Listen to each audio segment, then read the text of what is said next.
যখন জীবনে চরম আঘাত নেমে আসে তো কি করব? যত প্রচণ্ড খেটেও জীবনে চরম ব্যর্থতা নেমে আসে, তখন কি করব?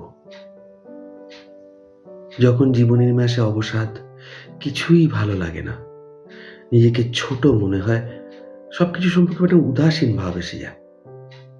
কি করব? মায়ের একটা ছোট্ট ছবি নেব।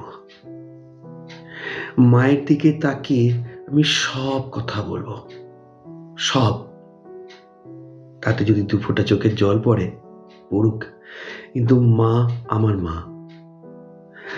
তার মতো তো আমাকে কেউ জানে না ভালো করে। আমি আসার আগেও সেই মা ছিল আমাকে কোলে নিয়ে, এখনো আছে। আর আমি যখন অন্ধকার রাতের কাঁথারে নেমে যাব, তখনও মা থাকবে। তাই মায়ের কাছেই সব বলি না কেন।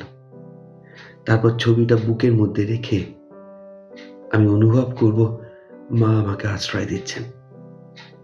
আসুক না দুঃখ, আসুক না ব্যর্থতা, আসুক না অবসাদ, এগুলি তো জীবনের সৌন্দর্য। এগুলো না থাকলে মাকে কি বুঝতাম? তাই যখন গভীর রাত, যখন কেউ আমার দিকে তাকাচ্ছে না, আমি ভেতরে ভেতরে চরম একা, উদাসীন, নিঃসঙ্গ, এটাই তো আশীর্বাদের ক্ষণ। মা আছে যে, মাকে সব কথা বলুন, মাকেই বলুন, আর কাউকে বলবেন না। কারণ মায়ের মতো আপনাকে কেউ ভালো করে চেনে না। বারবার মায়ের কাছে ফিরে যান, মাকে বলতে থাকুন। মায়ের ছবিটা বুকে জড়িয়ে চুপ করে অনুভব করুন, মা আপনার সব থেকে কাছে আছে। অবশ্যই করবেন। আপনারা করেন আমি জানি, এটাই ঠিক পথ। করবেন তো?